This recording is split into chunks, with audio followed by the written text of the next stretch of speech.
Miren, resulta cada vez más incomprensible el comportamiento del presidente del gobierno central, Pedro Sánchez. Eh, Se lo digo porque, verán, hay cosas que, aunque no nos gusten desde el maquiavelismo político, pues se comprenden. Hay decisiones polémicas, pero ya les digo que fundamentada en ese maquiavelismo, que es la tónica habitual prácticamente en todas las formaciones, pues las podríamos entender. Pero verán, la idea esta de reformar el Código Penal para modificar o eliminar, derogar la sedición y el delito de malversación, pues es muy extraña. Les digo que es muy extraña porque si esto se hubiera planteado a principios de la legislatura, pues se entendería. Ya le digo desde ese maquiavelismo. Se entendería. ¿Por qué? Pues porque parece obvio que el presidente de gobierno, Pedro Sánchez, tenía ante sí 4 años y necesitaba aprobar los presupuestos, porque sin presupuestos no iba a poder aguantar mucho. Se habría podido entender. Además, quedarían pues bastante todavía hasta las elecciones municipales, incluso hasta algunas elecciones autonómicas, y habría podido aguantar. Pero claro, esa no es la situación actual. En la situación actual, estamos en noviembre, hay unas elecciones municipales en mayo, a 6 meses. El presidente de gobierno tiene la posibilidad de convocar elecciones generales cuando le dé la gana, cuando crea oportuno. Y puede hacer dos cosas. Puede convocarla de cara a que tengan lugar junto a las municipales y algunas autonómicas, o incluso hacerla antes y presentarse ante el electorado como alguien que no traga con las exigencias de los secesionistas catalanes. Podría hacerlo. La pregunta es ¿por qué no lo hace? Si estamos ya a final de la legislatura, estamos al final, si podría prorrogar los presupuestos. Es decir, no hay ningún hecho objetivo, objetivo que le obligue a pactar este tipo de cuestiones para aguantar más tiempo en la Moncloa. Porque podría prorrogar los presupuestos, esa es una opción, o sencillamente convocar elecciones, porque ya estamos acabando la legislatura, como quien dice. La pregunta es ¿por qué no lo hace? ¿Por qué está dispuesto Pedro Sánchez a modificar, por ejemplo, el delito de malversación de caudales públicos, que es algo que ni se planteó cuando los expresidentes de la Junta de Andalucía, Manuel Chávez y José Antonio Griñán, tuvieron que sentarse ante el banquillo de los acusados, entre otras razones por eso? Es decir, lo que no hizo por Chávez ni por Griñán está así dispuesto a hacerlo por los secesionistas catalanes. Insisto, sin necesidad de hacerlo. Mire, sobre eso quería comentarle una cosa. Verán, escucha uno a la ministra de Defensa, Margarita Robles, hablar de que incluso cuando ella estaba estudiando Derecho, le sorprendía que todas las malversaciones fueran tratadas del mismo modo, teniendo en cuenta que, claro, hay malversaciones en las que quien la comete se lucra y malversaciones en las que no se lucra. Pero claro, ese argumento de Margarita Robles, que a simple vista pues, puede parecer coherente, encierra una gran incoherencia. Si se malversan caudales públicos, ese dinero va a algún sitio. De ese dinero se beneficia a alguien. Es decir, si alguien roba del presupuesto público y se lo mete en el bolsillo, la cosa está muy clara. Pero si alguien lo que hace es beneficiar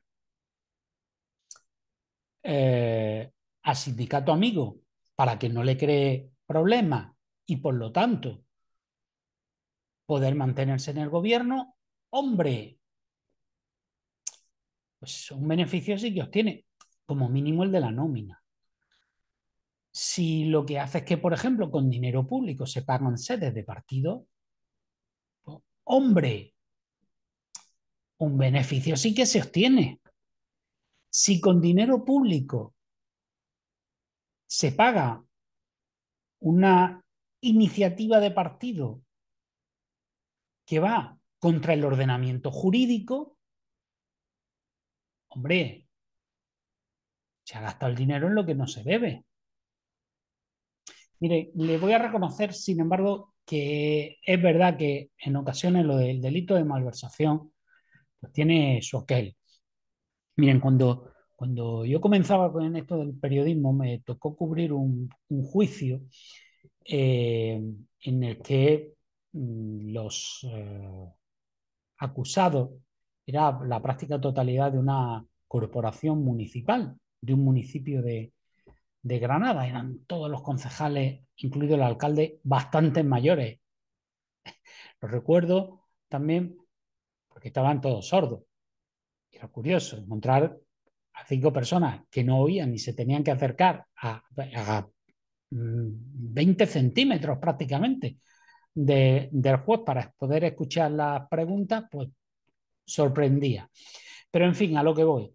Resulta que habían sido bien intencionados objetivamente, porque ellos habían recibido, el ayuntamiento había recibido una subvención para hacer una cosa, pero se produjo una pequeña catástrofe y el único dinero que tenían para cometer una respuesta a esa pequeña catástrofe era el dinero que habían recibido de una subvención que era para otra cosa. Pues les costó una condena, porque eso era malversación, porque habían recibido un dinero finalista para algo y ellos lo habían destinado a otra cosa. Es verdad que no se habían llevado el dinero a ningún sitio, es verdad, es verdad que puede parecer injusto, es verdad, pero para eso están las distintas gradaciones de las penas y probablemente hubieran tenido la posibilidad, con un buen asesoramiento jurídico en el ayuntamiento, pues de pedir un crédito, una ayuda extraordinaria, en fin, recurrir a otro tipo de cosas, pero no supieron hacerlo. Y claro, es verdad que eso es malversación. ¿Qué quieren que les diga? Es malversación. Pero estamos hablando de otra cosa. Estamos hablando de otra cosa y a nadie se le escapa. Y de hecho, cuando se modificó el delito de malversación para incluir todas las malversaciones en una sola, era precisamente para evitar este tipo de cuestiones, para evitar que hubiera políticos y funcionarios que se escaparan por los resquicios de la ley, que es lo que ahora se pretende, que por los políticos se puedan escapar por los resquicios de la ley. Es lo que se llama también pues, burlar a la justicia. Y en cuanto al delito de secesión, verán, yo no me atrevería a entrar si es ponerlo en un nivel equivalente o no equivalente al que hay en otros países de nuestro entorno. Miren, no lo sé. La cuestión es si lo que se produjo en Cataluña fue un delito de secesión, un delito de sedición, y si lo fue, pues, juzgado y condenado está. A partir de ahí, pues se puede establecer indultos, como ha hecho el propio gobierno, pero oiga, es lo que hay. Pero les pongo otro par de cuestiones más sobre la mesa. Uno, ¿qué habría pasado si eso mismo lo intentan hacer personas de la extrema derecha? ¿Y si nos encontramos que son personas de la extrema derecha las que se amotinan frente a una o varias eh, entidades públicas para tomar el poder, para tomar el control? ¿Eso qué sería? ¿Una algarada? ¿Un delito de algarada agravada? ¿O qué? Sería una sedición. O sea, a ver, lo de Tejero, ¿qué fue? ¿Una algarada de disfraces o cómo? Alguien dirá, bueno, sí, pero es que el 23F del 81, ahí lo que vimos fueron armas, fueron guardias civiles, fue tal, y aquí no. Vale, de acuerdo. Mm, Pero el objetivo era subvertir, sí o no, el orden. Otra cosa, insisto, otra cosa es, ¿nos parece bien o nos parece mal la independencia de Cataluña? Esa es otra historia. Estamos hablando de hechos, no de cuál era el fin de esos hechos. El fin de los dos era subvertir el orden. Y ya les digo, cambien las banderas de los que se manifestaron en Cataluña, pongan banderas españolas. ¿Habría sido una sedición o habría sido una algarada? O sea, ahí está la diferencia. Eso es la democracia. Eso es el Estado de Derecho. Cuando uno puede estar seguro de qué cosa es delito y qué cosa no es delito.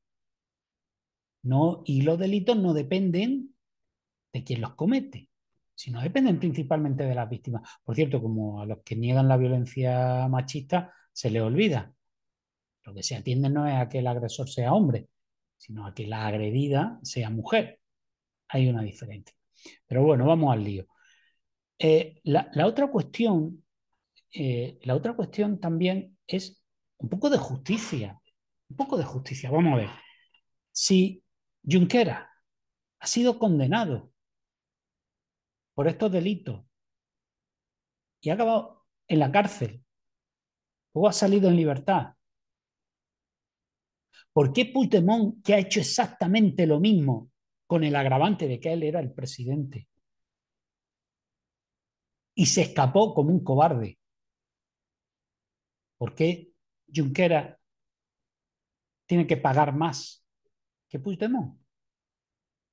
O sea, el que asumió las consecuencias de su acto y se quedó y se sometió al imperio de la ley, acabó en un banquillo, se defendió como pudo, porque todos tenemos derecho a la defensa, asumió ir a la cárcel y políticamente ha estado moviendo hilos, negociando y tal para que ser indultado, para salir de la cárcel. Oiga, como hace cualquier persona que está presa, cualquier persona, porque intenta salir cuanto antes y si puede librarse de la cárcel, mejor. La diferencia está en que Puigdemont, el cobarde Puigdemont, el que huyó, ese se va a ir de rosita. Miren, yo creo que cuando alguien como Pedro Sánchez es capaz de ceder de esta manera ante gente a la que no necesita, da que pensar, ¿eh? Da que pensar, porque lo tendría facilísimo, lo tendría facilísimo. Convoca elecciones y le haría un favor a todos tus alcaldes y concejales, los que se van a presentar a las elecciones y los que ya están gobernando. Y a los que se van a presentar a unas elecciones autonómicas, les haría un gran favor si adelantan las elecciones. Y él también se lo haría, porque daría esa imagen de no cedo ante chantaje. Podría hacerlo hasta el final de la legislatura. Podría convocar con las autonómicas y con las municipales. Y miren, por último, no me resisto a recordar otro delito, el del cohecho impropio. Cohecho es cuando alguien paga a un político, a un funcionario, para recibir un trato de favor. Eso es el cohecho. ¿Pero qué es el cohecho impropio? El cohecho impropio es cuando alguien paga o regala algo a alguien, a un político o a un funcionario, a cambio de no se sabe qué. incluso a cambio de nada. ¿Recuerdan los famosos trajes de Camps, el valenciano? Bueno, hubo una polémica de si los pagó o no los pagó, quién los pagó, de qué manera se pagó. Bien, vale. Ahí la acusación era cohecho impropio. Era, alguien le ha pagado esos trajes. Y quien le haya pagado eso ha recibido algún beneficio, él o su entorno, su empresa, su familia. ¿En qué consistió ese beneficio? No obtuvo ningún beneficio quien hizo ese regalo. Pero sin embargo, eso es legalmente un cohecho impropio. Ese tipo de acto, este no, porque finalmente resultó absuelto el señor Camp, pero ese tipo de cosas se consideran cohecho impropio. Que a un político le regalen una cosa cara, en fin, no estamos hablando de cualquier cosa, aunque aquí hablábamos de 5 trajes, pero bueno, 5 trajes caros. Y bueno, pues ese cohecho impropio. Lo que pasa es que verán, como el cohecho impropio todavía no se lo han endosado a ningún socialista ni a ningún independentista, pues el cohecho impropio es un delito que de momento va a seguir en el Código Penal como está. Eh, pero no se preocupe, si a lo mejor le toca a un socialista, igual Pedro Sánchez no hace nada, pero si le toca a algún independentista, probablemente ahí Pedro Sánchez sí que se meta en faena para hacerle más llevadero su paso por la política.